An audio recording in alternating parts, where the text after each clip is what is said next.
Deathmatch. Team Deathmatch. Team Deathmatch. Team Deathmatch. Team Deathmatch. Team Deathmatch. Team Deathmatch. Team Deathmatch. Team Deathmatch. Team Deathmatch. Stop it! Over the last few years, politics have become increasingly polarized, particularly culminating in the most harrowing event in the history of American democracy. Worse than 9/11, worse than Pearl Harbor, and the 1814 burning of the Capitol combined. Of course, I am referring to January 6th. Wait, that's not a picture of January 6th, that's the fiery but peaceful DC riots of 2020. No, this was the threat to our democracy to which I am referring. Many social media sites, from Twitter and Facebook to Reddit, have purged their website of users deemed politically incorrect or insensitive, from trolls to just regular people, to acclaimed scientists such as Dr. Robert Malone, to currently serving members of the US government such as Marjorie Taylor Greene, and even the former president of the United States.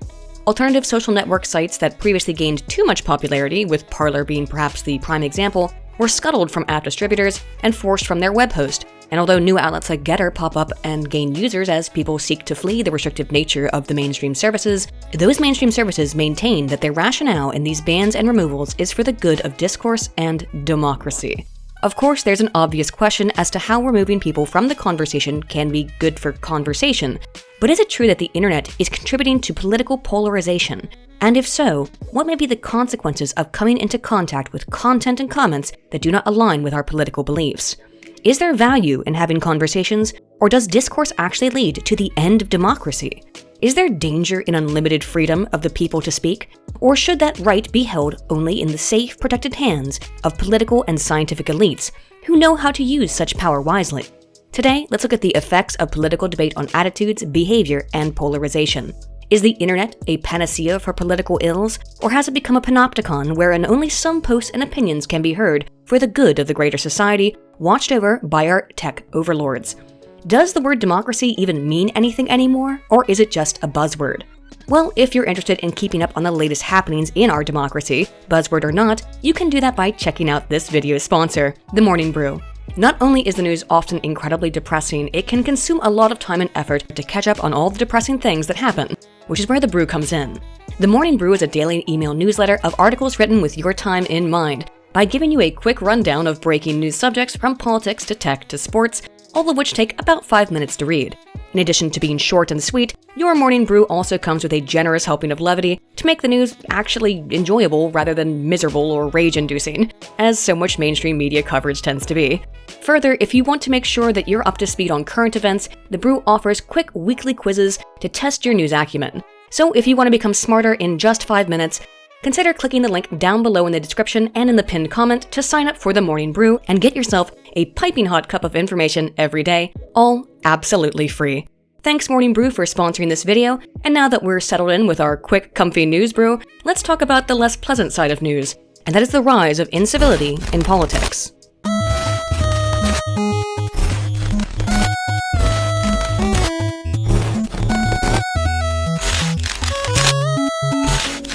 At one point not so long ago, politics was one of those topics that people generally avoided in polite company.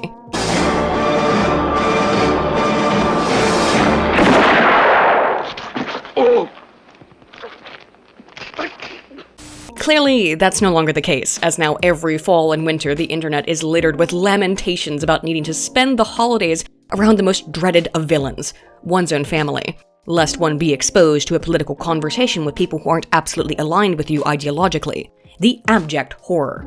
However, this was not always the case. In surveys conducted by Huckfield and Sprague in 1995, 73% of Americans reported that they were willing to discuss politics only once in a while or never with others. This has changed dramatically since the mid-90s. As looking to 2019 data from Pew Research, 17% of Americans reported being very willing to discuss politics with someone they don't know well, while another 35% reported being somewhat willing to discuss politics with absolute strangers. Maybe that's just because prior to the 90s, openly discussing one's politics may have been, well, let's just say a little bit hazardous to one's career, particularly if you had something to hide, not like anyone in Hollywood did. Left-wing leaning parasite. You expect me to sit here and listen to your drivel? Despite this increase in willingness to discuss politics, it's also pretty much undeniable that politics have become increasingly uncivil, to put it mildly. A 2016 poll from Werber and Shandwick found that nearly 95% of Americans say civility is a problem, with 74% saying civility has declined in the last few years. Further, 70% also say that incivility in this country has risen to crisis levels, up from 65% as of 2014. Oh, 2016 participants, if only you knew how bad things were about to get. Hey friend, listen up. I know the world is scary right now, but it's gonna get way worse. The building's beginning to collapse! The building is collapsing! The building just exploded! Oh my god! Online discourse is well known for being even more uncivil than face-to-face communication. And you don't even need to go to an image board to find that out, just look at Twitter. And as incivility has increased, so it seems has general interest in political discussion online. It's a bit like wrestling. The more tables, ladders, chairs, barbed wire, tube lighting, and literal sledgehammers get thrown into the ring, the more people seem to want to watch.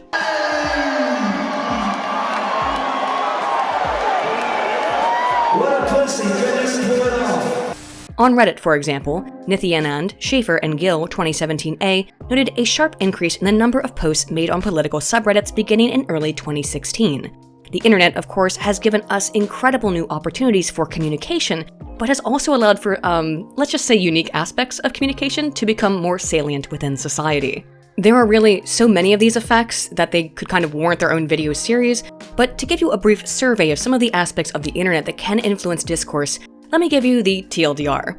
Because most posting online is pseudonymous, that is, we don't personally know most of the people talking on websites like Twitter, online communication will always be more subject to de-individuation effects of anonymity, which is a sense of feeling as if one has no personal identity and thereby no personal responsibility to follow social norms, and is the main mechanism behind online bullying and trolling. Your life is nothing. You serve zero purpose. You jobless. Now. See Solar 2005. This can result both in toxic or benign disinhibition, which is a tendency to be more honest, often brutally so, than one might be offline.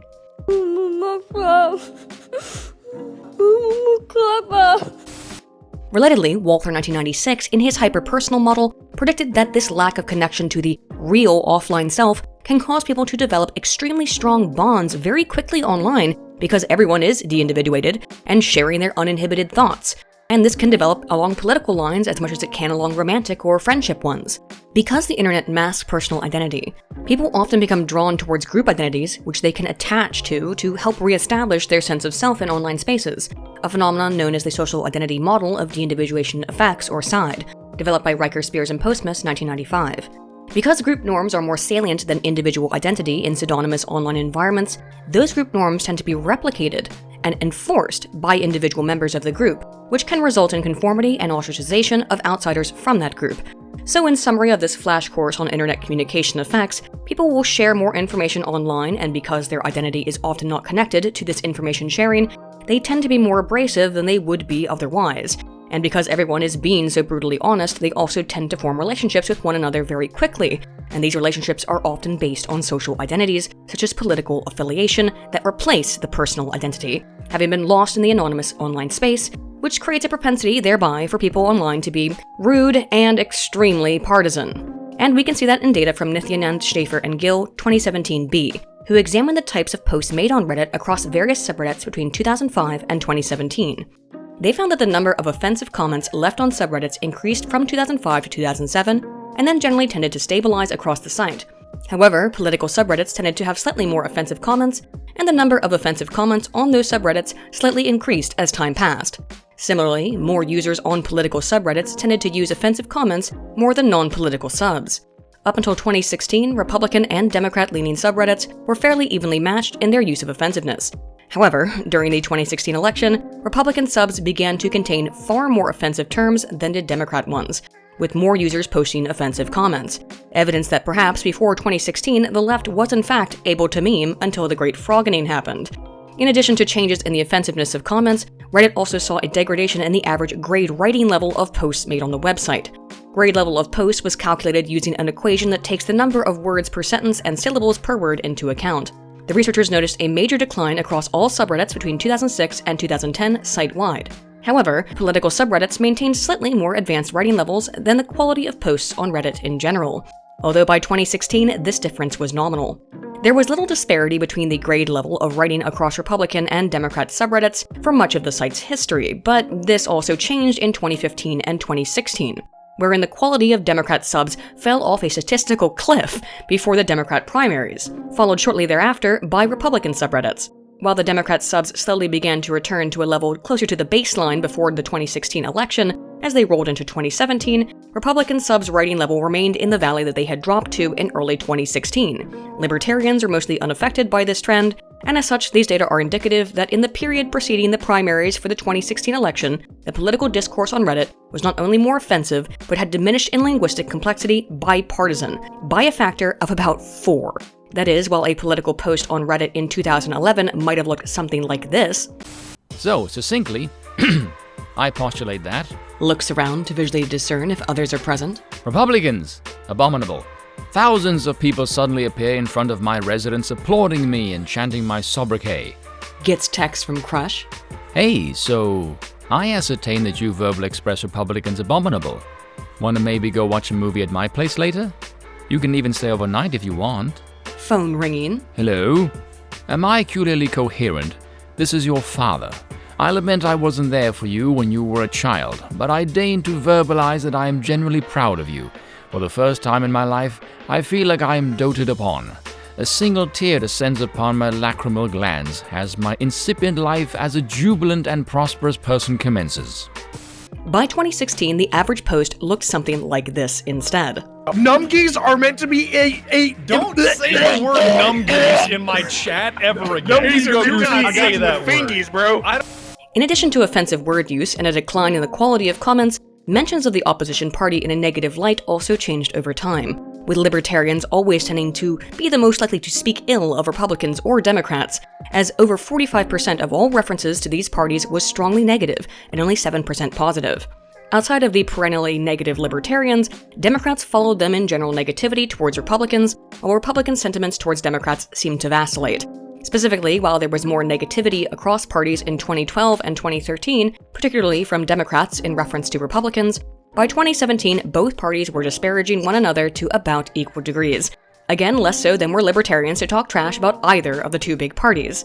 Similarly, the number of political entities that people were talking trash about also increased in 2016 for both Democrats and Republicans, while libertarians again remained the greatest offenders of political figures.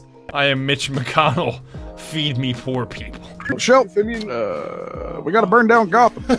These data then give us an idea of the fracturing of political discourse that has occurred online, at least on Reddit, with language becoming more offensive, less complex, and more partisan, thus likely creating a perception among many readers of these posts that the political climate had changed for the worse, and that's certainly not something I think many of us would contend the opposite of. However, it is important to note that these are bipartisan findings, and the only real standout feature is that libertarians were always more rude, albeit more erudite than either Democrats or Republicans. Although if we look closely at the timeline, we can see that this trend seemingly originated in Democrat-leaning spaces, and only after their decline in post quality did Republicans also decline as their offensiveness increased massively.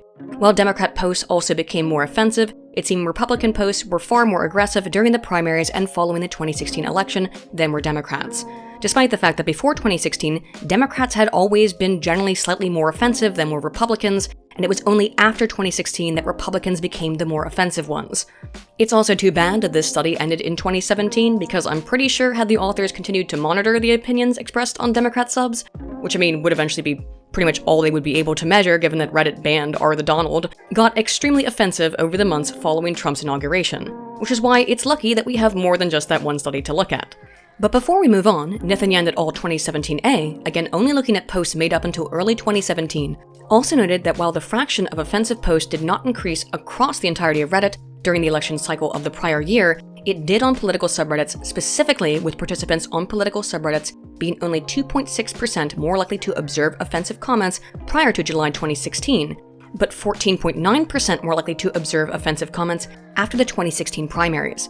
While the fraction of offensive comments increased only in political spaces, the offensiveness of comments on the website increased across the board, again beginning around mid-2016 as the election was in full swing, indicating a general increase in negativity. Further, this negativity seems to be mostly induced by trolls and throwaway accounts made specifically for that purpose, with 93.7% of Reddit accounts whose comments were 75% negative or greater being identified as throwaways, which was calculated based on the age of the account. In other words, civility was on sharp decline as of 2017. Once again though, these data were collected in 2017, and 2017 was in the before times. So what's happened to internet discourse since then? I mean, the orange man is gone and the evil vanquished. So have internet discussions improved in quality since their sharp decline in 2016? For answers, we can look to Sun, Wojcicki, and Davidson 2021, who looked at political and non-political incivility on Reddit over the course of 11 years, from 2005 to December of 2019. As previously mentioned, in 2020, Reddit permanently banned R. the Donald, the main hub for supporters of the then president on the site, citing their policy against harassment, which was put into place in 2015. In their analysis, they found that 3.7% of all Reddits were inherently political in nature, with another 5.24% being a mix of politics and other topics. Of these, just under 12% were conservative in political valence. Similarly to what we saw prior to 2014, liberals were almost always more uncivil than were conservatives. But by 2016, and through 2018, conservatives became the more uncivil posters, and incivility increased across the board. By 2019, levels of incivility were matched between the two political groups, however. General incivility across all subreddits spiked at the same times as did political incivility, which was always more frequent than non-political incivility. There were some differences, however, in that heterogeneous incivility between political groups and homogeneous incivility within groups spiked at different points. As we saw in Nityanand et al. Studies, at the start of 2017 was when conservatives were at their most offensive on Reddit, but with incivility peaking around the same time both for conservatives and for liberals. The gap quickly began to shrink, however, and by the end of 2019, levels of incivility from either political group were identical on the platform. However, for as uncivil as discourse became since 2015 on Reddit, at least we can all take solace in the knowledge that the most offensive language, by far, was used not to discuss politics, but instead, of course, gaming. As such, the current incivility on Reddit appears to be somewhere in between the war in Kosovo and the average Arma server. Watame brings vengeance. Revenge for Chechnya! Given the removal of specifically conservative spaces from Reddit, like R. the Donald, a lot of conservatives abandoned the site for other opportunities to discuss politics elsewhere without fear of being suddenly banned. And in the knowledge that Reddit was so ban-happy, particularly for conservative posters, how does incivility manifest on Reddit's biggest political board then, R Politics? Markle 2021 examined more than 176,000 discussions between user dyads in the comment threads on the subreddit posted in the month leading up to the 2018 US midterm election. By looking to other subreddits that posters also made comments on, for example R Progressives, Markle was able to form a loose estimate of the politics of posters. And as you can probably guess, they tend to, well, let's just say, lean slightly to the left. It's gone! Libtards did this! Of conversations had on the sub, the majority, 69%, nice, were like-minded individuals talking to one another and not discussing issues with those who held different political views. As we might expect, conversations between people with different political views were more negative but also shorter-lived.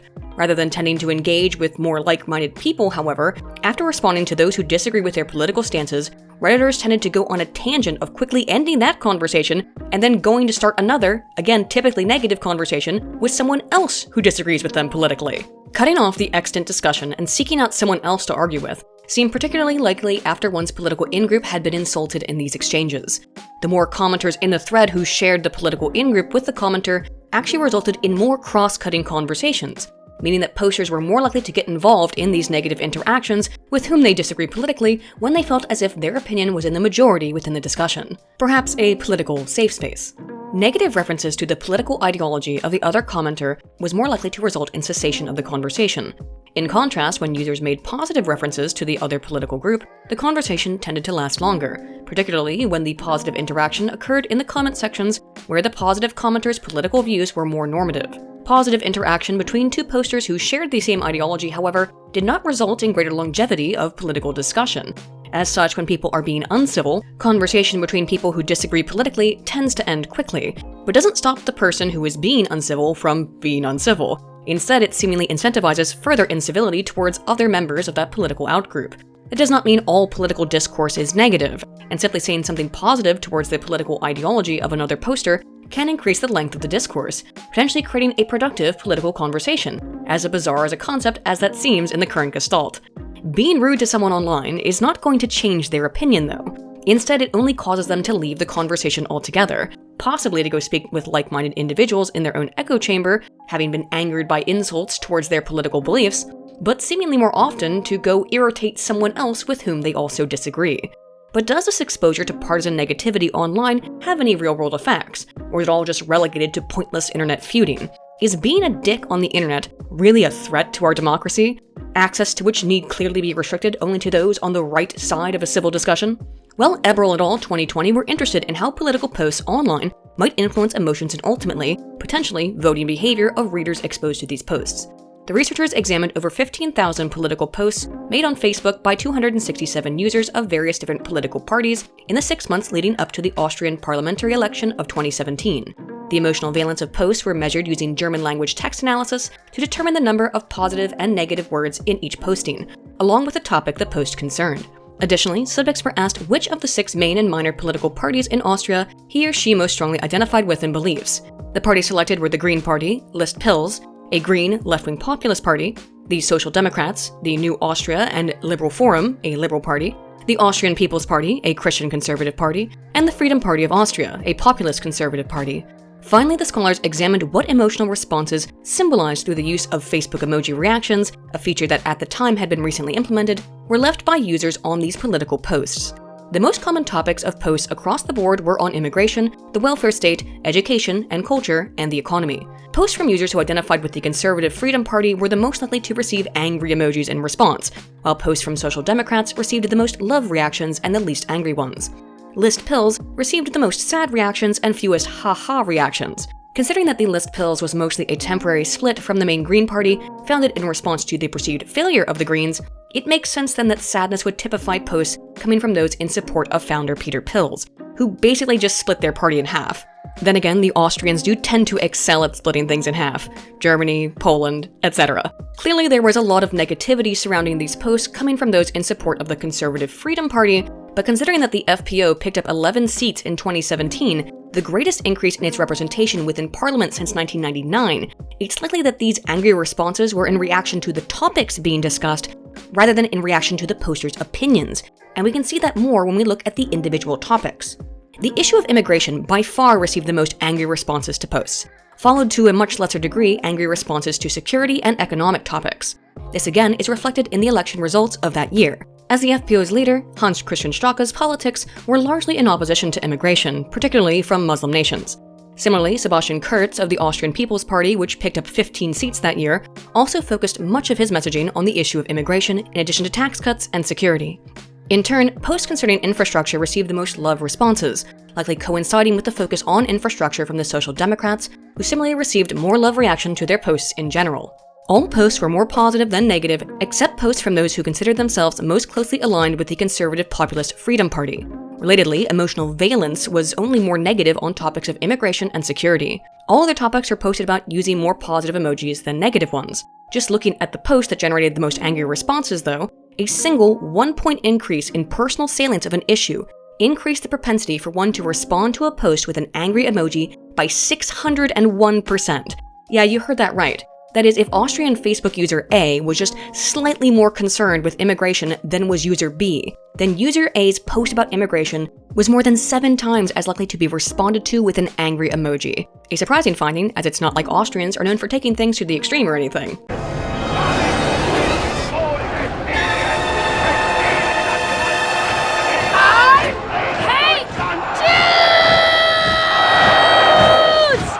This same effect was not present in love responses regardless of issue salience, indicating that the negativity or positivity of the message about some political topic is less important than the salience of the topic itself and how that salience induces rage, not happiness. In other words, how important a topic is to someone's personal life will influence the number of angry responses it gets, while it has no effect on the number of positive responses regardless of emotional tone of the message attached to the topic itself. Again, given that the FPO gained seats along with Austria's other conservative party in 2017, while the Green Party, due in large part to the split with List Pils, lost seats and the Social Democrats neither gained nor lost seats, these data are indicative that anger in online reaction to politics does motivate voting behavior and political action. Given that it seems then that incivility does affect voting behavior, we should probably look at arguably the most uncivil man in modern politics and his influence on the discourse of politics. And that is, of course, Donald Trump.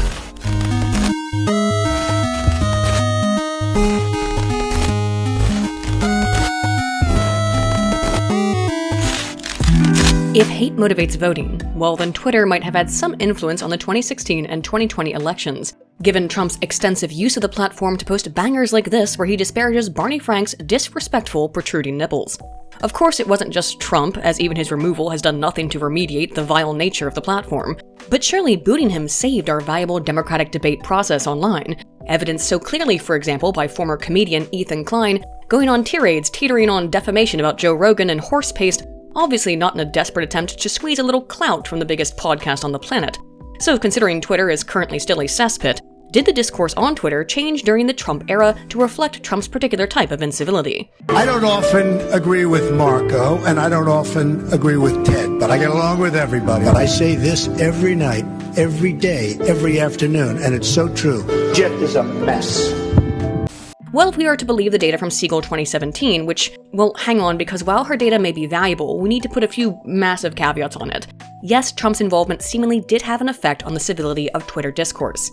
Siegel was interested in examining the use of hate speech and white nationalist rhetoric on Twitter during and after the 2016 election. She defines hate speech as, quote, bias-motivated, hostile, and malicious language targeted at a person or group because of their actual or perceived innate characteristics, especially when the group or individual are unnecessarily labeled, and white nationalist rhetoric as, quote, rhetoric or content that praises known white nationalist groups, shows excessive pride in the white race, espouses white supremacist or white separatist ideologies, or focuses on alleged inferiority of non-whites. Now, if the goal of your study is to just look for these two very specific types of incivility, that's fine, but this is a very limiting framework as it doesn't look at hostility and negativity in general. However, if being nasty online seemingly inspires more nastiness, as it appears to, then if Trump became more associated with feelings of hate, as we know that he was, then that association could have been a major influential factor in 2016 and 2020 voting. I just want to be clear that Siegel is looking at something very specific here, and I would imagine for partisan reasons. She did, however, use coders to avoid dictionary definitions and basic linguistic analysis from providing false positives.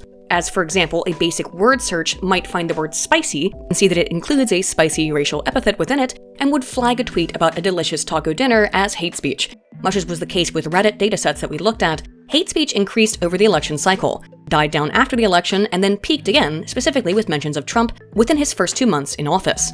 The proportion of highly offensive tweets mentioning Clinton matched those mentioning Trump during the height of the election season and then died off, with again racist or hateful tweets mentioning Trump spiking massively in January and in February of 2017.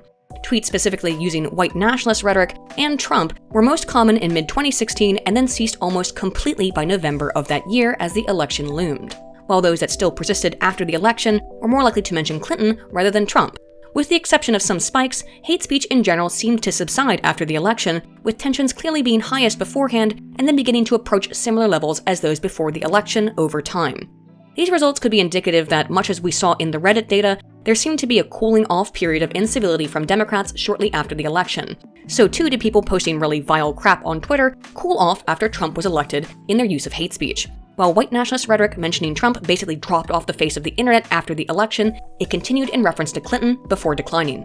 Overall, and apparently to the chagrin of Siegel, and honestly there's little I like reading more than a scholar clearly let down by their own findings, but still having the temerity to publish them anyway, she found no significant increase in hate speech or white nationalist rhetoric over the course of the campaign or after the election, indicating that even though people were saying some messed up stuff on Twitter, it seems to have been a temporary change that subsided with time.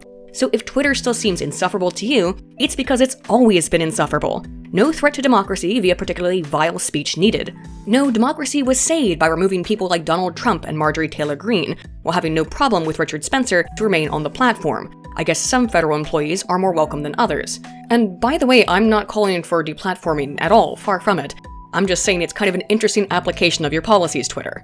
In order to understand potential cross-pollination effects of hate across the internet, Siegel also examined the frequency of use of the same type of hateful or white nationalist rhetoric posted to various political subreddits that she describes as alt-right, such as Coontown, The Red Pill, and others including Debate Alt-Right, SJW Hate, White Rights, and Men's Rights. Again, these were labeled by the author's own definition, not mine, and she does not elaborate how she made this categorization, so I digress somewhat, but let's be real, some of these subs are not like the others.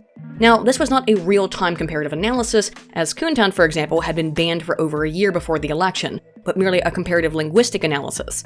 Once again, compared to before the election, language on Twitter was more similar to that on Coontown in mentions of Trump, while it became more dissimilar in general and in mentions of Clinton. Language on Twitter was less similar to that on the Red Pill after the election in mentions of Trump, but more similar in mentions of Clinton. However, random sampling showed similarity was all over the place and didn't seem to follow any specific trend. I don't know, Siegel, but that might have been because the Red Pill is concerned with men's rights and not really hate speech.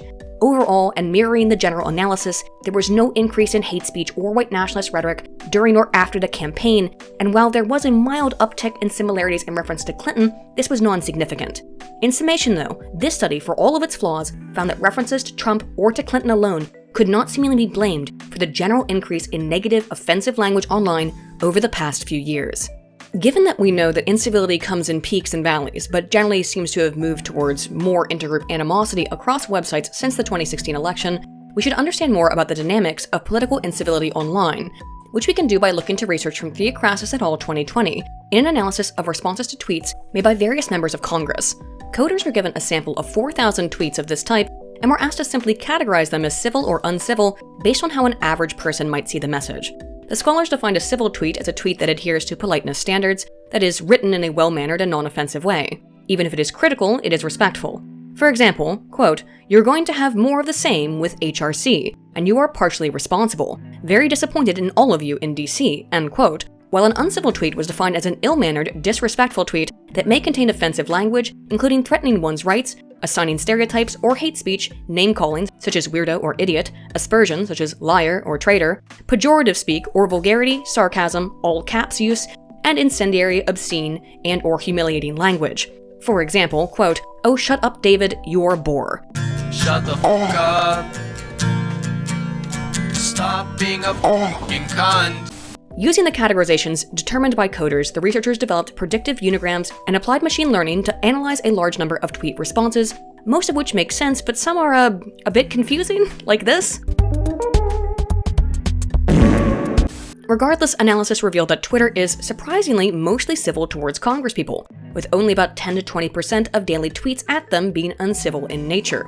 However, this was not always the case all of the time. After somewhat steady increases in incivility over time up until March of 2017, this trend then began to appear mostly in spikes centered around specific issues, including the largest spike which occurred in August directly following the Charlottesville rally, and a smaller spike in October that seemed centered around a claim from Congresswoman Frederica Wilson that Trump had disrespected a deceased US soldier to his widow by saying her husband knew what he signed up for, which turned into a series of he said, she said debacles with the widow left in the middle to decide whether to call the president a liar or a black female congressperson a liar. And although she ultimately posited that Wilson's account was more accurate than was Trump's, and that she was hurt by Trump's inability to recall her husband's name, which is really scummy if true.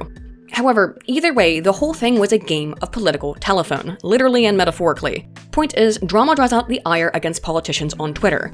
I would imagine a similar spike, for example, occurred after AOC started posting about her maskless vacation in mandateless Florida, all while she cast aspersions on Governor Ron DeSantis for similarly not tweeting as he was spending time with his wife who was battling cancer, although it might be difficult to see the data through the crowd of simps.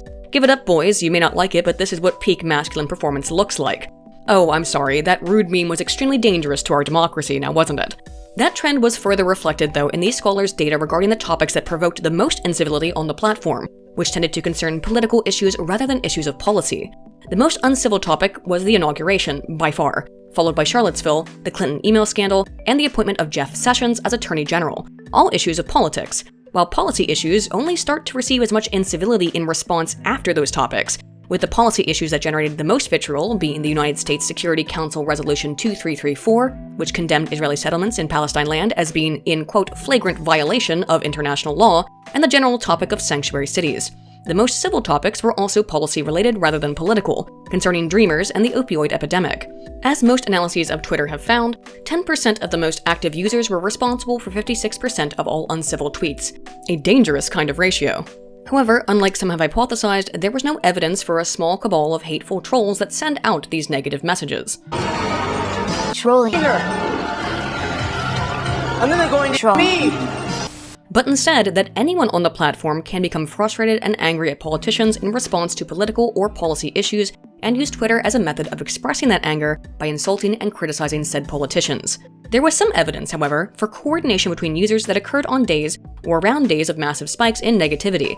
However, it's difficult to determine if these seeming campaigns are actually coordinated and organized, or an organic response that builds upon itself and creates momentum and therefore perception of collaboration instantaneously as the story breaks and is disseminated both as information and as emotions through the network. However, as much as coordinated attacks on Twitter do occur, they mostly tend to target conservative politicians according to these data. In general, congresswomen were not subject to more incivility than were congressmen, but all politicians who held more extreme political views, regardless of political orientation, were more likely to receive uncivil comments. Thus, how uncivil online discourse is tends to be highly based on the political events that are occurring at the time and does seem to affect Republican politicians just a little bit more than Democrats. Given not just the increase in political incivility seen online that has been on the rise over the last half a decade, and given that incivility may influence voting, does the negativity of internet discourse change perceptions of the very nature of our political environment? Hwang Kim and He, 2015, sought answers to this question by looking at exposure to online political debates and partisan polarization. Subjects in this study were exposed to a YouTube page containing a video from the Associated Press discussing the Affordable Care Act, which at the time was being widely and oft passionately debated by Republicans and Democrats. While the news clip provided information about both pros and cons of the bill provided by both sides, the real experiment began in the comments section, as it so often does. The comments were either civilly discussing the topic, with posters saying things such as, "Although Democrats argue that universal healthcare would actually reduce the budget deficit, nobody really knows what will happen," while other subjects were exposed to an uncivil comments section with comments such as, "Although that bunch of sneaky left-wing lies argue that universal healthcare would actually reduce the budget deficit, nobody really knows what will happen." Subjects were asked about their personal position on the subject, how they believe the average Democrat or Republican probably feels about the subject, and their expectations that public discussion of the subject would be harmful or helpful to gain a better understanding of it. Those who were exposed to the uncivil discourse in the comments section of an otherwise mostly non-partisan YouTube video believed that all people were more partisan and were less likely to expect that public discourse regarding the ACA would be beneficial or useful. Regression analysis further revealed that incivility did not predict attitude extremity. However, it did predict perceptions of political polarization. Incivility was also directly negatively related to expectations of public discourse. Attitude extremity, similarly, was negatively related to perceptions that conversations about the subject would be fruitful. As such, while degrading and hostile comments may alter the perception that political discourse is more partisan and that said discourse is not useful, it does very little to influence people's personal political beliefs. In other words, YouTube comments are a bit like shouting into the devil's anus. All you get back is brimstone. So don't forget to comment down below and feed that algorithm. Likely not all people will respond to incivility the same way though, and for that reason we should look at how the type of comment affects different people, which we can do in an analysis of responses to political news articles from Kensky, Coe, and Rains 2020. These scholars identified 5 general types of incivility. Name-calling. For example, at least the morons in the state capitol no longer have control of this process. Vulgarity. For example, that person said not one damn word in that article. All BS, just like the politicians, the same crap. Accusations of lying. For example, Americans have been screaming at the top of their lungs that the government is wrong, is corrupt, is lying, is deceiving the people, and is violating our Constitution. Pejoratives for speech. For example, quit crying over spilled milk. And aspersion. For example, our justice system is just as corrupt and lousy as any in the world. Subjects were informed that these comments, in addition to 2 neutral comments, appeared below an article on a news website and were asked to rate their civility. Participants' news consumption habits and personality characteristics were also assessed. Women and people high in agreeableness were more likely to see all the comments as uncivil in nature. This was not true, however, for all types of comments, as women did not see the aspersion comments as particularly uncivil, while they saw the other 4 types as uncivil. Those high in agreeableness only perceived vulgarity as uncivil in turn. As such, not everyone perceives incivility equally, but women and those who tend to value agreeableness are more affected by or sensitive to online uncivil discourse. Given that data from Hirsch et al. 2010 linked the Big 5 personality trait of agreeableness to the same Moral Foundation profile commonly associated with those who tend to vote Democrat, according to Jonathan Haidt's research, it's likely then that left-leaning people are just a bit more sensitive to insensitive comments. I don't think you could never put together a heist of women. Does that make sense? Ocean's 11 with women wouldn't work, because 2 would keep breaking off to talk about the other 9. While mostly we had looked at how people online have responded to politics with incivility, politicians are certainly also capable of being uncivil themselves, as Trump so thoroughly evidenced. Excuse me, Jeb. Jeb is a big fat mess. Okay. We should then look at how politicians' language in general influences those who are exposed to it by examining the data from 2 experiments by Gervais, 2019. I just threatened a 10-year-old kid with a hammer. They've got to learn. In their first study, subjects read 4 paragraphs that were created for the experiment, but were presented as if they had originated from Democrat or Republican Party leaders.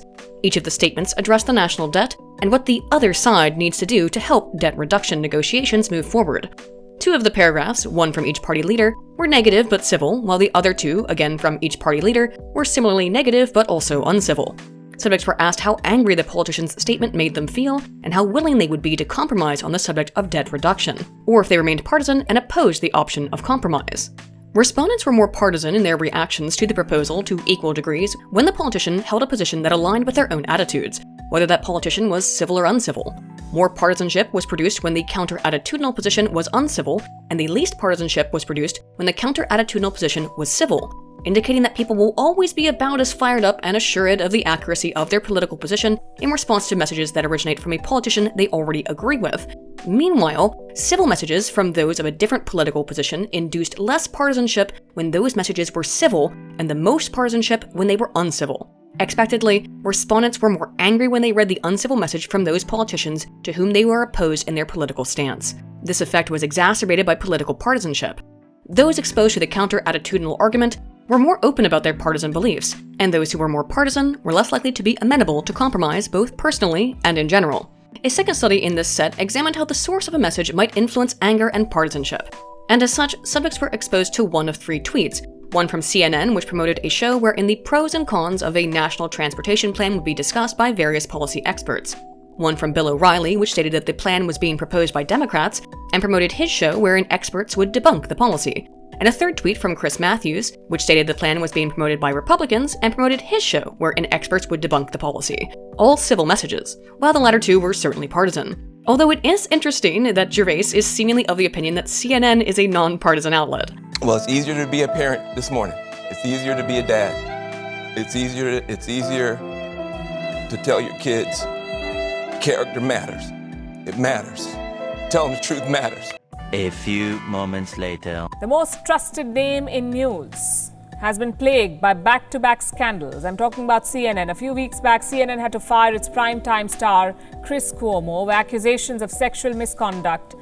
Also, for helping his brother, New York Governor Andrew Cuomo, who happens to be facing the same charges, sexual misconduct. Now this week, a CNN producer has been accused of pedophilia. 2 additional tweets, either from Matthews or O'Reilly, were presented with an uncivil and partisan slant, warning their viewers that the transportation plan was being proposed by radicals and compelling them to tune in to hear why experts were afraid of the outcomes should such a bill be passed. As before, partisanship and animosity towards the other political side were measured, along with feelings of anxiety, anger, and pride. Generally, partisanship was not majorly influenced by message type. However, reported partisanship was higher in those who read the civil argument from a source they already aligned with politically, as well as the uncivil argument from a counter-attitudinal source. Uncivil messages from a politically aligned source produced the lowest levels of partisanship.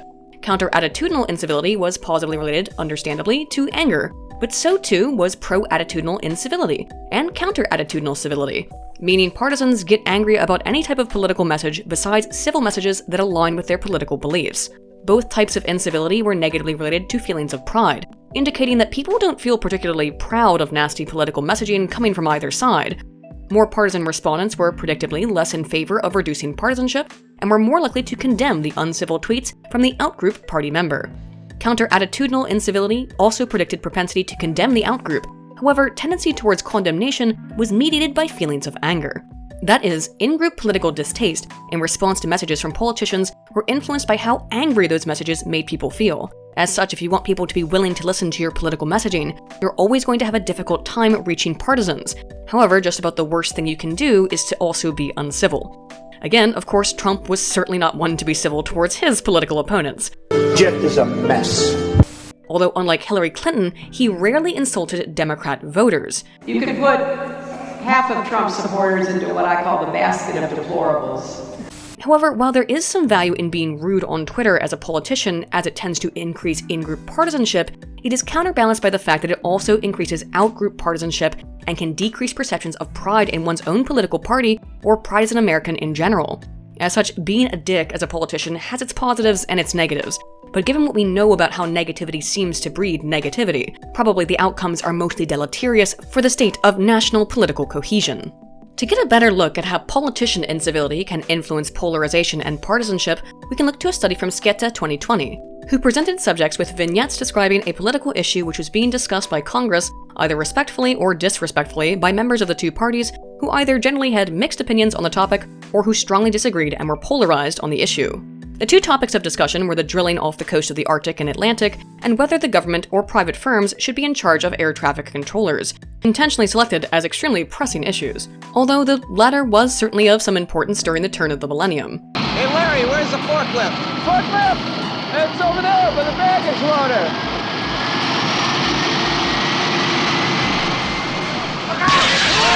After reading the vignette describing the debate, respondents were asked about their trust in Congress to resolve the issue, their intentions to engage in some action in response to the issues, their support of Democrats or Republicans, and their feelings towards Democrats and Republicans involved in the discussion. Polarization in politicians did not produce any significant change in trust towards those politicians compared to the control, while incivility was related to decreased trust.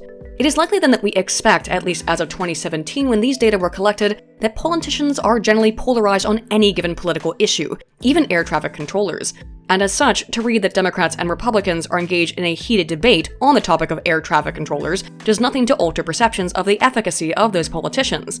However, there was a perception in these subjects that when politicians were being rude to one another, that they were also less trustworthy. In turn, incivility did little to convince subjects to proffer support for the stance of either political party. But polarization did lead to more polarization of attitude in turn.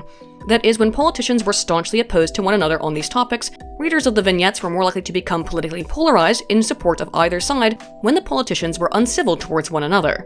Both issue polarization and incivility led to increased affective polarization, meaning subjects felt more negatively towards their opposing political party.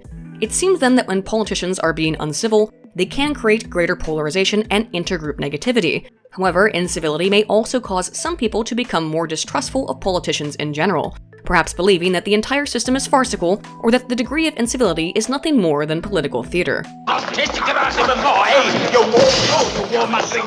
Gentlemen, you can't fight in here. This is the war room. Given that since Trump entered the political landscape, everything seemingly has become a bit more uncivil, it's predictable then that said incivility has led to an environment wherein trust in politicians is at an all-time low, which it is according to Gallup polling, while political polarization is at an all-time high.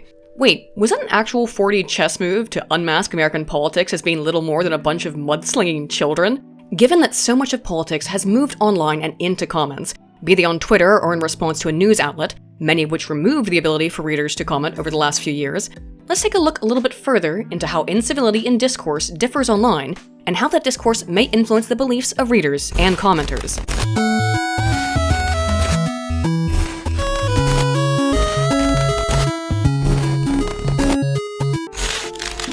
One of the many things that changed after Trump assumed office that might have altered at least some of the online political discourse was the doubling of Twitter's character limit in November of 2017. An element that made Twitter unique from its inception was its inclusion of a 140-character limit. This forced users to be succinct in their messaging and, likely due in part to the nature of de-individuation and toxic disinhibition, presumably may have been more likely to produce uncivil or at least less elaborative responses when there was less room for elaboration, perhaps often resulting in plenty of offensive tweets with 139 characters to spare. A concept which was examined by Yidka, Zhao, and Lilkes 2019. Incivility was measured using machine learning lexical analysis along with the use of formal and informal words in examination of the use of constructiveness, justifications, and interactivity. Constructiveness was measured by assessing if a tweet attempted to reach some sort of agreement or consensus, while justification was measured by using data or personal experiences included in the message. Finally, interactivity was measured by users asking a genuine question, engaging with others, and the presence of empathy in responses, all of which were assessed by coders in addition to machine learning identification. The researchers looked at how these outcomes differed between users who took advantage of the new 280-character limit, compliers, and those who continued to tweet using 140 characters or fewer, non-compliers. Those who adapted to the new limit were more civil, used fewer uncivil words, fewer swear words, fewer informal words, and were more empathetic than those who continued to restrain their character use. Having more characters to work with, it's perhaps not surprising that those who complied with the new limits added a little bit more justification and constructiveness to their messages, as well as engaged in more reciprocal communication. There was no difference, however, in overall tweet offensiveness, defined in this study via the use of racial slurs or in the general politeness of tweets. Interestingly, despite this greater capacity for elaboration in general, tweets after the shift became more offensive and decreased in empathy and respect. While we might think that having the ability to explain oneself in more detail on Twitter would have increased politeness on the platform, that was not really the case.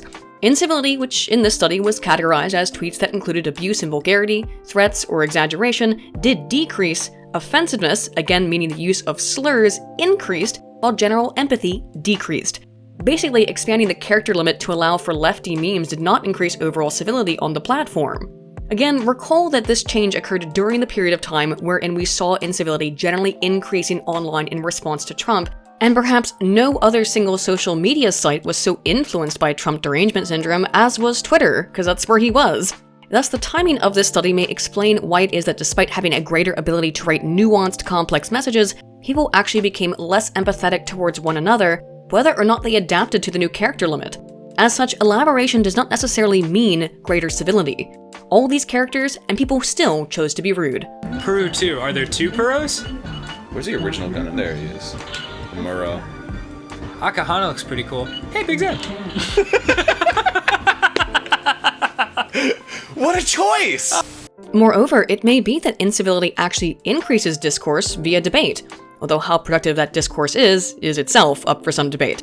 But to understand how incivility influences participation, we can look to an analysis from Muddleman and Stroud 2017, who examined 9.6 million comments left on New York Times articles between 2007 and 2013.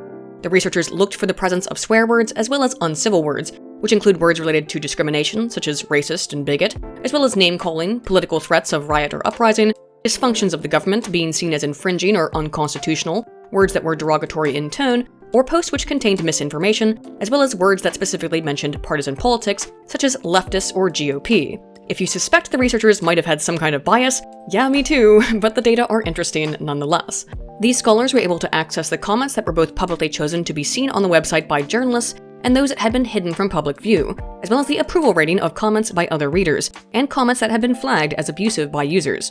New York Times journalist staff were predictably less likely to highlight any comments that included swear words, uncivil words, or partisan terminology. Similarly, they were more likely to reject comments that included swears, but there was little effect of uncivil and partisan language on rejection of comments outright. However, something very different occurred for user engagement. Readers of the Times were less likely to recommend comments with swear words, but more likely to recommend comments that used uncivil or partisan terminology. They were unlikely to flag any of the comments. Similar trends were present in both models utilized, but revealed that posts that used swear words were very unlikely to be recommended by users, while posts that included partisan and uncivil words were more likely to be recommended by users than posts that included uncivil words alone, but less so than posts that included partisan words alone. Interestingly, despite being more likely to be recommended by users, comments that were both partisan and uncivil were also more prone to be the subject of user reports. Staff members generally tended to avoid highlighting all types of comments across these categories, but were more favorable of comments that included uncivil words with no other partisan language than any other type. Editors were also far more likely to reject posts containing swear words in general, whether or not they were partisan, but otherwise generally did not tend to reject posts with mentions of partisan terminology. Because these data aren't more precise, I can't say for sure, but I would guess, given the political leaning of the New York Times, which according to Ground News, multiple sources for media bias checking, does lean pretty far left, I would imagine that the partisan posts and partisan posts with uncivil words that tended not to be highlighted by these journalists might just be those posts that critique the left, given that journalists otherwise were seemingly fine with the use of uncivil words. In turn, audiences were the most likely to recommend and report both posts that included uncivil words and partisan references. Likely, this seeming paradox is again due to the lack of specificity in these data.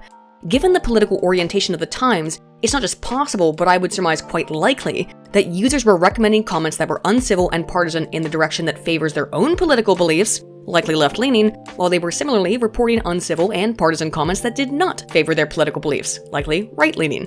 Based on the types of words considered uncivil then, it might be that Times readers would recommend a comment that read, "Dumb Republican bigots are a threat to our democracy and infringing upon our rights, screw them," while they might report a comment that read, "Dumb Democrat bigots are a threat to our democracy and infringe upon our rights, screw them." Considering mainstream news sources only consider something a threat to democracy when it disfavors Democrats, such a trend would not surprise me. This is extremely dangerous to our democracy. This is extremely dangerous to our democracy. This is extremely dangerous to our democracy. This is extremely dangerous to our democracy. We can easily see how readers of online content based on partisanship then, though, can be more favorable towards uncivil comments, but also most likely to report them as abusive, likely based on the partisan valence of those comments. As such, based on these data, which again I have to speculate about somewhat, but given the otherwise contradictory result, we could probably guess that partisans, both regular people and journalists, are all seemingly fine with incivility as long as it aligns with their personal politics. And as mentioned, the data in Muddiman and Stroud's study were too abstracted to make any specific claims without speculation. But for that reason, we could look to some additional data from Anderson et al. 2013, who also examined incivility in news article comment sections outside specifically of the political context, and instead in the context of news about nanotechnology. Nanomachines, son. Subjects were exposed to a Canadian newspaper blog post about nanotech, Leave. and manipulated the comments so that they were uncivil. For example, quote, "If you don't see the benefits of using nanotechnology in these products, you're an idiot," while others were polite, avoided insults, and used the usernames of other commenters. Religiosity, politics, newsreading habits, and familiarity with and attitude towards nanotechnology were measured after reading the comments. Those who read the uncivil comments were less supportive of nanotechnology and viewed it as more risky than those who read the civil comments. Religiosity had little effect, but those who were more religious and read uncivil comments perceived the technology as slightly more risky, while civil comments had no effect based on religious beliefs. Taking this study then into consideration, in addition to the Muddiman and Stroud experiment, one could argue that seeing uncivil comments results in readers being less supportive of whatever message that newspaper article is attempting to sell, and as such, the fact that many news sites have removed the ability for users to comment makes a lot of sense, at least if you're more interested in reporting a narrative than you are on reporting the news. If you're writing for, say, a left-leaning outlet like the New York Times, and you want to, say, write a piece about how inflation is actually a good thing, and only evidence of the great job Joe Biden has done as president, then you might want uncivil comments that agree with your position. But unless you can highly curate them, then it's better to avoid comments altogether. That's certainly what the White House YouTube channel decided to do, at least. Anyway, for people who agreed with the article and its political bent, they might leave an uncivil partisan comment that others who similarly agree might be more likely to read and recommend and appreciate. However, those who do not agree will see those uncivil partisan comments, and if they do not share the article and commenters' politics, they will be less supportive and accepting of the article's message. Similarly, those who disagree with the partisan valence of an uncivil message will be more likely to report it for abuse.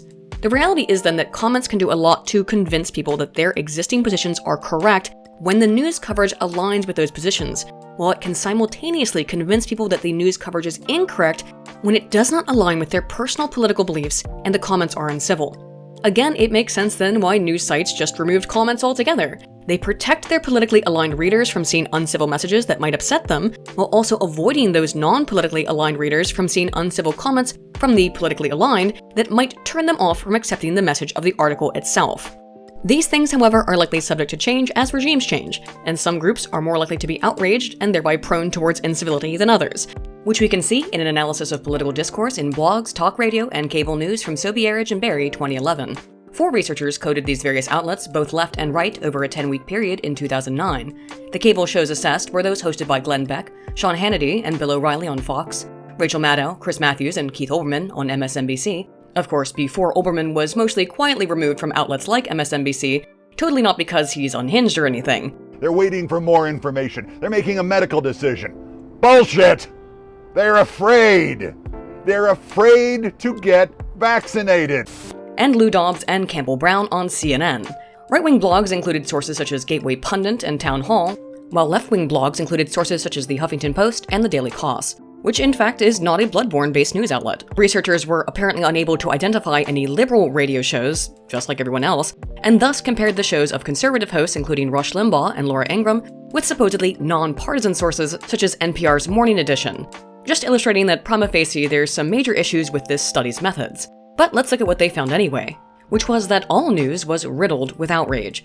100% of the TV programs assessed had at least one instance of outrage, as did 98.8% of radio programs and 82.8% of blogs. Their analysis was indicative that an incident of outrage occurred once every 90 to 100 seconds on cable news television, while political columnists use an average of 6 inductions of outrage per article. conservative media almost always used more outrage than did left-leaning media, although as mentioned, remember that these truncated data contain no left-leaning radio information and therefore are inherently skewed to the right. The only types of outrage that were more common in left-leaning news sources were verbal fighting and belittling, while conservative media was more prone towards insults, name-calling, emotional displays, exaggeration, and ideologically extreme language. There were statistically significant but only minor differences, around a 0.2 differential, in several other variables that again indicated outrage favored the conservatives, these being emotional language, character assassination, conflagration, and use of obscene language. Mockery and sarcasm was an even split across the two groups, and was also by far the most common type of outrage used, appearing in 1,003 instances, while the next most commonly observed type was misrepresentational exaggeration, which was identified at 1.63 times lower frequency with 615 incidences. While the authors concluded that conservatism of the host of a show was predictive of outrage, I'm not really sure that's actually the case, as even if it appeared that way in these data, as I've mentioned, it's kind of a flawed analysis, and even if there weren't issues with their dataset, I highly doubt that that would still be the case today. Of course, I could be wrong, but let's just bring Keith Olbermann back in to illustrate my consternation. Afraid! But the point is that political media has always been rife with outrage and incivility, and as such it shouldn't really be any surprise if the way that people respond to news media is similarly uncivil. So, is it? If talking heads, particularly conservative ones, are more outraged, and I've explained my suspicions there, does that mean comments on conservative news articles will similarly be much more outraged? Well, looking to Sue et al. 2018, it doesn't really seem so. Using machine learning to examine patterns of incivility in the comments of Facebook posts from 42 different news outlets from April 2015 up to September of 2016, so leading right up into the US presidential election, Sue et al. Sought to identify the types of comments being left on these posts and their relative frequency of incivility. Comments were broken down into personal, referring to someone else involved in the comments section, or impersonal, making generalized statements related to the article, and were categorized as civil, rude, or extremely uncivil. And, well, they really do mean extremely uncivil, as of the examples given, they're pretty spicy to say the least. Extreme incivility was most common in response to local news outlets, followed by conservative news outlets, then liberal, and finally national news outlets, meaning that people are way more likely to drop nukes locally. However, total levels of civility were similar on conservative outlets as they were on both national and local news outlets, while comments on liberal sources were more civil. Commenters were most rude in response to national sources, with little differences between liberal and conservative or local sources in terms of rudeness. Conservative, liberal, and national outlets saw similar levels of impersonal and personal incivility towards other commenters, while personal squabbling was most common in response to local news articles. Again, local news is apparently a war zone. Yeah, there were horses and a man on fire, and I killed a guy with a trident. As such, while comments on liberal news may be more prone to be civil, those posting in those areas are as likely to attack other commenters as they are to respond to the article itself. Of course, a problem with this kind of machine learning data is that it's very low in resolution, meaning we can't get any kind of idea about who was leaving these comments and what the intent was. That is, were the comments on a Fox News article that would be statistically more likely to contain extreme incivility being left by conservatives or by liberals, and vice versa for comments being left on a Huffington Post article? Who is posting it? As mentioned, there's not enough detail here to say, but we can see that while things may be a little bit less vitriolic in left-wing news outlet comment sections, the people commenting are just as likely to be going after one another as they are to be going after the article or news outlet itself with vitriol of their own. Given that more than a third of the comments on these Facebook posts from local, national, conservative, and liberal news sources are either extremely uncivil or rude, how does exposure to rudeness or outrage associated with news influence our reactions to that news? Does seeing nasty news coverage from partisan sources increase partisanship? To help figure that out, we can look to a study from Liu and Lee, 2019, who utilized data from the 2012 American National Election Studies to see how exposure to partisan news influences anger, fear, and political polarization. Those exposed to more information sources that had a political slant, either towards Democrats or Republicans, experienced more anger, fear, and polarization, all variables which were, in turn, intercorrelated with one another. Partisans were more likely to experience negative emotional reaction polarization, predictably, and watching pro-party content predicted more polarization, while watching anti-party content sources decreased polarization. When including the mediating effects of anger and fear then, exposure to partisan media one already agrees with leads to greater polarization. Given that we've seen just how much outrage news media can tend to use, it's no surprise then that watching the news generates anger and fear in turn result in further partisanship. With the seeming preponderance of incivility in political news and how that incivility may influence partisanship, we need to ask if people actually prefer incivility in their news media. even if it does tend to somewhat politically radicalize them. But if your hands even go to move, if you try setting up the Islamic State of Tinsley again, going to university lectures, open your big mouth, buying some more silver nitrate from Amazon, I'm gonna rip your plugs out. Thus, to further understand the influence of uncivil news media, we can look to two experiments from Mudiman, Cobb, and Matson 2020, who examined responses to civil and uncivil news. In their first studies, subjects were exposed to an alleged news aggregation website created by the researchers that linked to a number of articles about a variety of issues and featured headlines that were either civil, polite and emphasized respect, or uncivil, replete with name-calling and refusal to compromise. The articles themselves described politicians both using personal and public-level civility, personal-level incivility, public-level incivility, or a mix of both personal and public-level incivility. They found that participants were more likely to click on civil articles than either type of uncivil article. Due to the existence of a number of potential confounds regarding the different topics of articles, and because the researchers did not assess how much time participants spent reading the actual article in their first experiment, in a second study, subjects were first asked about their political leanings and were then exposed to 1 of 9 fake articles about immigration reform, covering the same topic but varied in their civility. In some articles, the Democrat politicians described within behaved uncivilly, while the Republican politicians did in others. Subjects could click through to the next article after 60 seconds, and could choose to like, share, or comment on the article, which 29% of people chose to engage in some way or another. Afterwards, participants were asked how likely they might be to choose to read a similar article in regular life, and were given a battery of questions about their perceptions of Democrats and Republicans, as well as the article being friendly or hostile, emotional or unemotional, calm or agitated, agreeable or quarrelsome, polite or rude, good for democracy or bad for democracy, acceptable or unacceptable, cooperative or uncooperative, compromising or uncompromising, and working together or not working together. Those who read the article about politicians who aligned with their own political beliefs behaving civilly were less likely to see either political party as particularly uncivil, while those who read an article wherein a politician not aligned with their political ideology behaved uncivilly believed that outgroup politicians were slightly more likely to be uncivil. Perceptions that an outgroup political party, based on the rude comments of an individual politician, was uncivil led to more interaction on the page, while civility was unrelated to interactivity as mediated through perceptions of civility. In other words, when people read that politicians with whom they do not identify with ideologically have made statements that they see as rude, unacceptable, uncooperative, or dangerous for democracy, you keep using that word. I don't think it means what you think it means.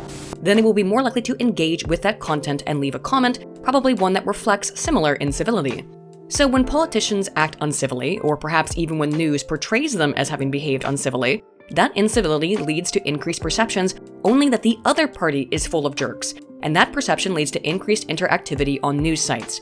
Well then, why would the news media, which makes money through engagement by keeping eyes on pages, and thereby is invested in keeping people reading, be motivated to also bait their readers with incivility and outrage porn, perhaps in the knowledge that everyone loves a good political monkey knife fight?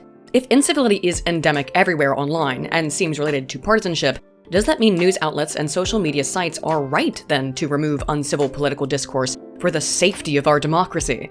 You keep using that word.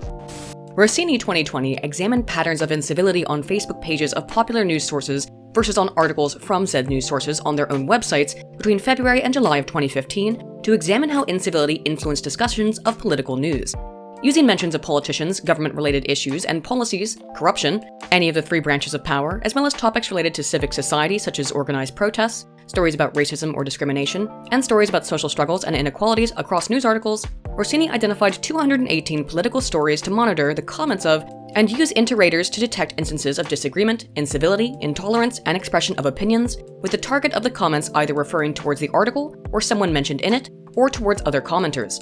Incivility in comments in this case referred to things like insults and vulgarity, while intolerance referred to aspersions based on race, sex, sexual preference, economic status, or religion, as well as use of offensive stereotypes, hate speech, and violent threats. Rossini's sample revealed that uncivil comments were more likely to be disagreements and be in response to the article rather than other users than were intolerant comments, while intolerant comments were more common on Facebook than on news sites. Uncivil comments were more likely to be posted on political stories than were intolerant ones, although both were significant.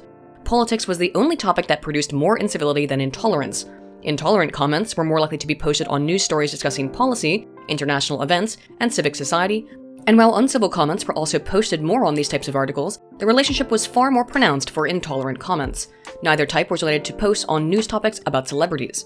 Facebook posts were about 43% more likely to contain intolerant expressions than those comments on news websites. Justifications of one's opinions was associated with incivility but not with intolerance, and was less common in posts where users were replying to each other rather than responding to the article itself, and far less so in Facebook reply chains than those on news sites.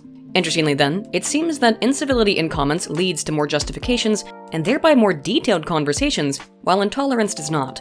That is, just because online political discourse is uncivil does not mean it's not productive. In fact, uncivil discourse often seems to be quite productive for conversation, provided you're not being too much of a dick. As such, while incivility may lead to increased partisanship, to silence speech regarding political issues will ultimately not aid in reducing partisanship either, and instead it is through productive and open conversations, as uncivil as they may often be, can also be as likely to challenge ideas as they are to increase partisanship. It's the double-edged sword of free speech. Freedom is, after all, a dangerous thing. But as with Thomas Jefferson, I believe that dangerous freedom is preferable over peaceful slavery, and a lack of freedom is probably far more dangerous for discourse. Big O continues to be right once again. Think, you humans who are split into two worlds.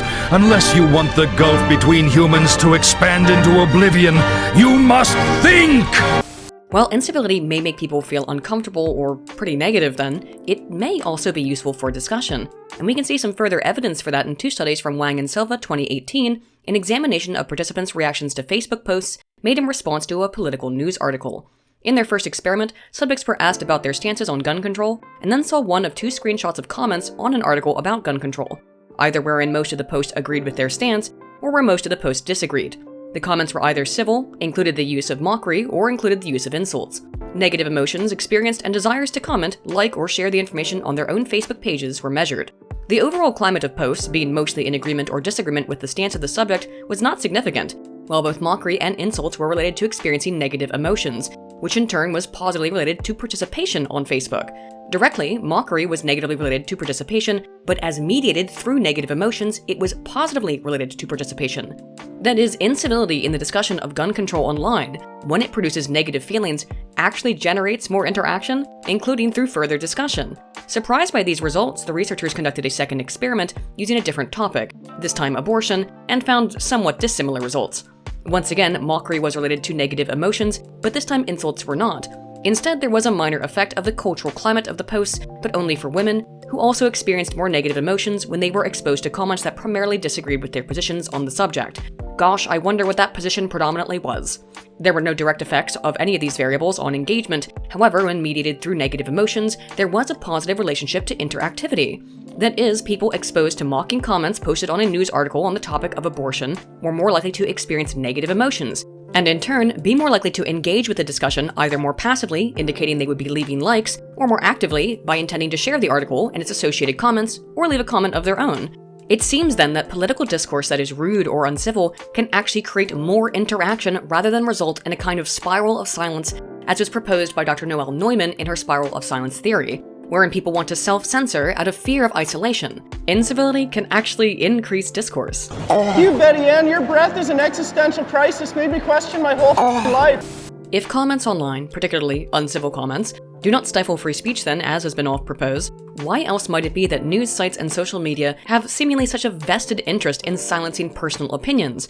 Besides, of course, protecting our democracy. If by protecting our democracy you mean protecting the elites and politicians' feelings. And whatever you do, do not use the term mentally retarded. It's a sin. Teabaggers cherish political correctness. And honestly, it hurts my feelings. Well, as has been the topic of much discussion over the last 2 years, particularly following the removal of people like Dr. Robert Malone from Twitter, a major concern is that discussion or dissent allows for disinformation. So, does it? Clearly this isn't of serious concern for Twitter, as they obviously have no problem with Ethan Klein posting medical misinformation about a WHO essential medicine, but let's just pretend it's a real concern anyway and look at the data. To remove ourselves, though, from the particularly contentious issues surrounding Dr. Malone, we can look to research from Lewandowski et al. 2019, who examined the effects of comments on perceptions of the scientific accuracy of claims made on a blog article about anthropogenic global warming. One blog stated that humans were causing climate change, while the other rejected that notion. Both were followed by a comment section filled with civil comments that either agreed or disagreed with the statements made in the blog. Subjects were then asked if they were persuaded by the arguments in the article or in the comments, their beliefs about global warming, and several questions to test how carefully they had read the article. Participants were not more supportive of the claims made in the blog post, nor the comments alone. However, when the comments and post itself were in agreement, they were more likely to support the arguments proposed. As such, when the author of the article stated that climate change was man-made, and the comments concurred, readers were more likely to believe that this statement was accurate. In general, people were more supportive of the post that aligned with the mainstream scientific consensus about global warming than contrarian messages. However, for subjects who had read the article more carefully, being able to answer more questions about it accurately, their acceptance of the articles in line with scientific consensus was diminished when the commenters disagreed with the author. Are things starting to come together for you, friends? As such, most people will be prone to accept and agree with news articles that share mainstream scientific messages, and particularly so when the comments on that article are in agreement. However, more careful readers are also more sensitive to dissenting comments and become more critical of the claims of the article itself. So if you want a data-based reason as to why it is so important for social media and news sites to shut down discourse regarding certain scientific topics or political topics, even when everything is civil, the real issue is not ignorant hillbilly Luddites not paying attention to the research because they can't read. Instead, it tends to be those paying the most attention and also contrasting the claims with public opinion when the two do not align who tend to be the most skeptical. Those most carefully reading the doctrine are those most likely to question it. Perhaps the problem isn't so much about wanting to maintain civility or even to reduce partisanship, but to ensure people don't question certain information or become disillusioned with political narratives, again, to protect our democracy. I love democracy. When you allow people to disagree in the comments, as uncivil as they often are, even when they are civil, it seems that it can cause careful readers to become suspicious of claims made by the authors of said article. And when people become suspicious, they can also become cynical towards the truthfulness of the publication itself, or maybe even news in general. Or such was the hypothesis posed by Jones, Jang Kim, and Kensky 2021 in an analysis of perceptions of misinformation and political cynicism, including beliefs that politicians' positions are superficial, that debates are nothing but political strategy rather than actual policy, and that politicians are self-invested and do not actually care about the people. Suck my presidential bitch! I'm not really sure if that's cynicism or just realism. American subjects were surveyed the day before and then about 14 days after the 2018 US midterm election and were asked about their exposure to both news and social media posts containing others' personal opinions toward the election, both intentionally and on accident.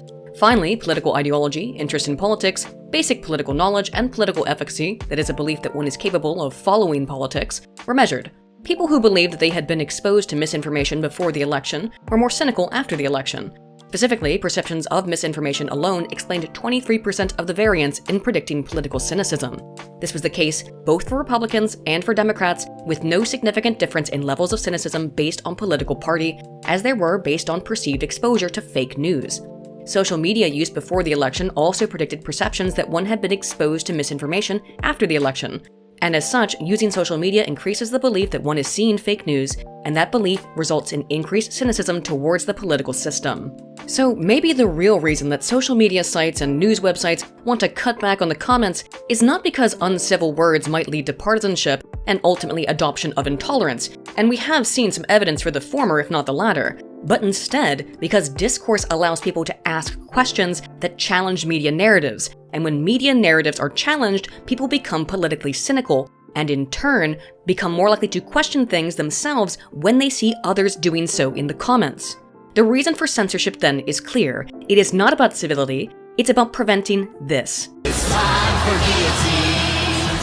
It's time to raise the board. For all the many claims that incivility online is a threat to our democracy, it may instead be true that democratic discourse in the marketplace of ideas is really only a threat to political hegemony and political oligarchy. And perhaps that's exactly what the talking heads really mean when they say such things are a threat to our democracy. It's not a threat to our democracy, it's a threat to their power. When you agree with the mainstream narrative, it's democracy. But when you have the dangerous notion to get any ideas of your own, it's authoritarianism. So, with everything that we know about how discourse influences partisanship, polarization, emotions, and politics, let's come to a few conclusions.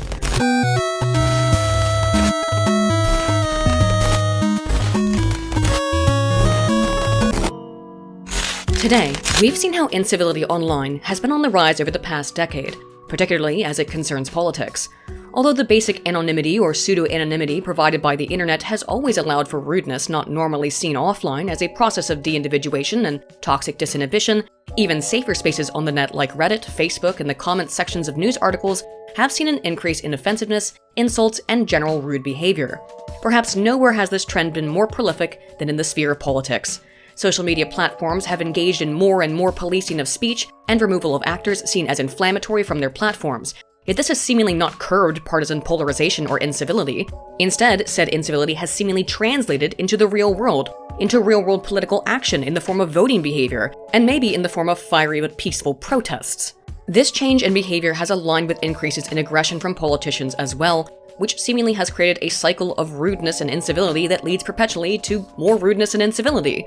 Yet despite incivility and partisanship, removal of the capacity to speak does not allow users to work out their problems, and some of the evidence is indicative that the ability to just talk can both increase and reduce partisanship. And certainly, it does offer the capacity for one to broaden their beliefs, allowing one to question what we believe and form novel opinions. Instead, I would argue that based on all of the data and research that we've looked at today, all diminishing discussion online leads to is the creation of echo chambers, an even greater increase in partisanship and polarization as the capacity for communication across political groups has been all but eliminated. Instead, silencing only causes communicators to seek free speech where they can find it, and that, in fact, could lead to even greater polarization than would otherwise be extant. People want to discuss politics, as polling data indicates. It is a topic of increasing interest. But as such, people will seek out different platforms that allow that debate to actually occur, hence why so many people are fleeing stifling platforms like Twitter for Getter and other alternatives. Ultimately, discourse is not deleterious, and while conversations about politics may piss people off, without discourse there's no way to reach any kind of common ground or consensus. If there is any way to ameliorate the abysmal state of bipartisan politics in nations like the US, silencing is not going to be the answer. But instead, allowing discourse, no matter how rude or how uncivil as it may be, seems to be the answer. But hey, what do you guys think? Do you think that the increase in incivility online is a result of the political climate, or has it been the cause of said climate? Is discussing politics, even if that discussion is uncivil, a positive or negative for the public? Are social media sites so quick to remove dissenting voices because they serve as a threat to democracy, or because they serve as a threat to certain political narratives? Let me know what you guys think down in the comments below. If you enjoyed this long video, please be sure to give it a like, and if you're not subscribed, go ahead and click subscribe and hit that bell button if you haven't done so that you get notified whenever I upload, which isn't super frequently as these videos take a long time to put together. If you really enjoyed the video and want to support my work, there are links to support both on Patreon and Subscribestar and through my merch store down below, as well as a link to the Morning Brew, which you can sign up for absolutely free to become smarter in just 5 minutes. As always, I want to give an enormous shout out and sincere thank you to all of my wonderful supporters on Patreon and Subscribestar. You guys are awesome. You allow me to make long videos like this, particularly in January where things kind of suck on YouTube and a lot of people just take the month off. And if you want to see your name included along with these lovely people, again, links to support are down below. I hope you all are having a happy 2022. Can't be worse than 2021, knock on wood. Thank you all so much for watching, and as always, dear friends, Altana Volt.